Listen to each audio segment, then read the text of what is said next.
At age 93, former President Jimmy Carter has been out of office for more than 37 years. Plenty of time to reflect on his life, his mortality, and on his religious faith. Reflections he recently shared with us. You don't often see crowds lining up for Sunday school lessons, but not many churches have a president doing the teaching. Morning, everybody. Former President Jimmy Carter came to Maranatha Baptist Church in 1981, on the very first Sunday after he left the White House. Do we have any business this morning? He teaches whenever he can, and when he does, the crowd comes from far and wide. Indiana. Florida, okay. New Jersey. Washington, D.C. Oh, we used to live there. Back in 2015, when word came that melanoma had spread to his liver and then his brain, it looked like the end. Oh, hello. But when we met President Carter at his library in Atlanta this month, he seemed fit as ever. Good to see you. Oh, it is delightful. Thanks to a new immunotherapy treatment, his cancer hasn't come back.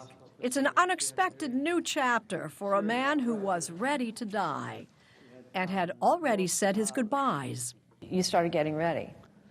Well, I was ready because I thought I was going to be living for maybe 2 more weeks.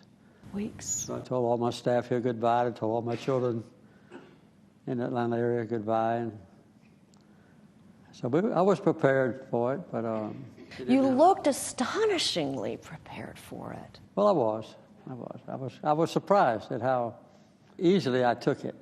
You know, just acknowledge that I had a few days to live. And maybe that's because he's left so little undone.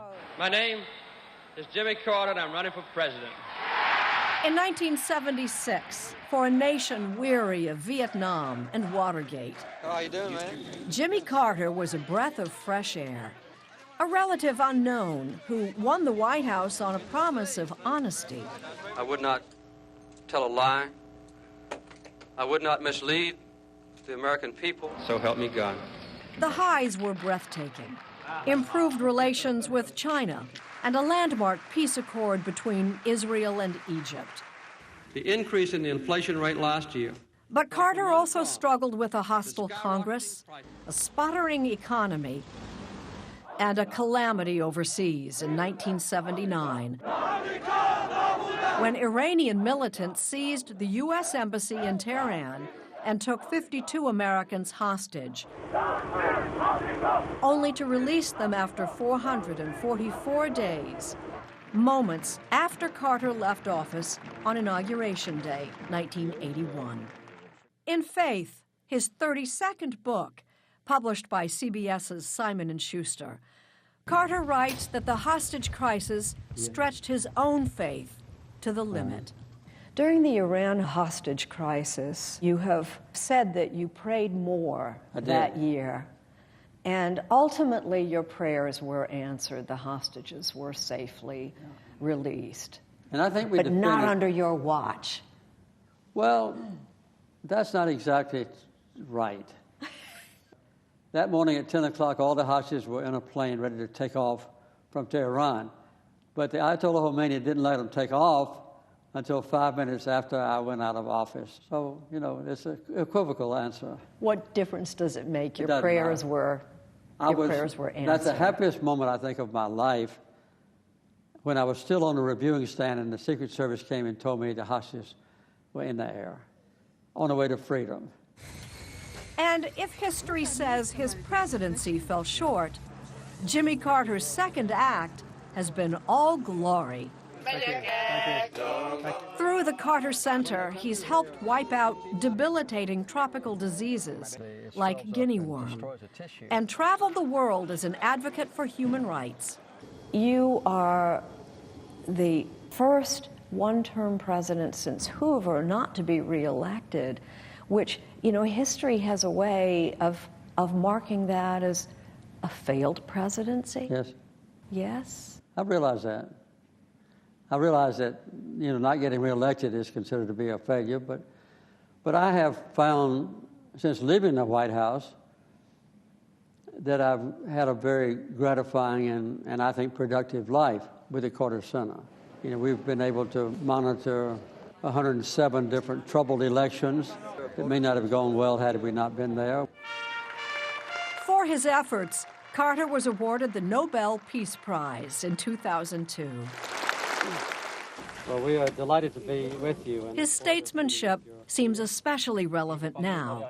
Jimmy Carter is the only U.S. president, past or present, to travel to North Korea.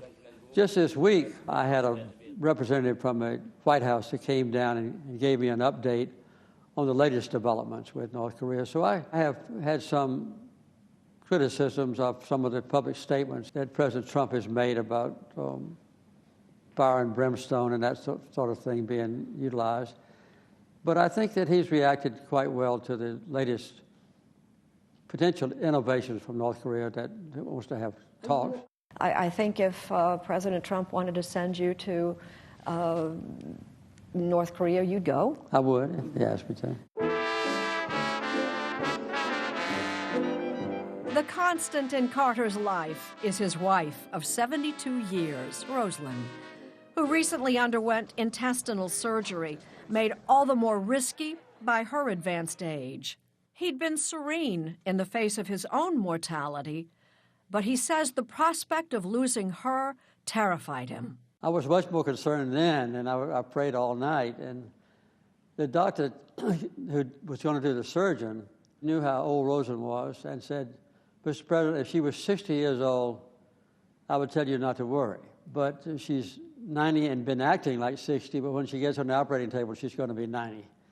So we were concerned about it, but we'll do the best we can.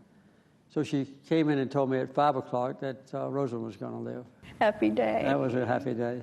All right, everybody look this way. And now, with Rosalind on the mend and his cancer scare behind him, Jimmy Carter says he'll take things a bit easier for whatever time he has left. Now then, at the end of your life, as you're talking about, phasing into finally Right. a final chapter, perhaps, how do you assess the life you've lived? First of all, I would say fortunate, blessed. I've had an almost perfect wife. I've got a large and growing family. I'm perfectly at ease in just spending the final years of my life, whatever they might be, or the final months, whatever, in Plains, Georgia, more close to home. Jimmy Carter was a fill-in-the-blank man. Well, I would say as far as public service is concerned, I was a champion of peace and human rights. I've sought to carve out for myself a productive and, I hope, useful and certainly a gratifying life. I've been very lucky.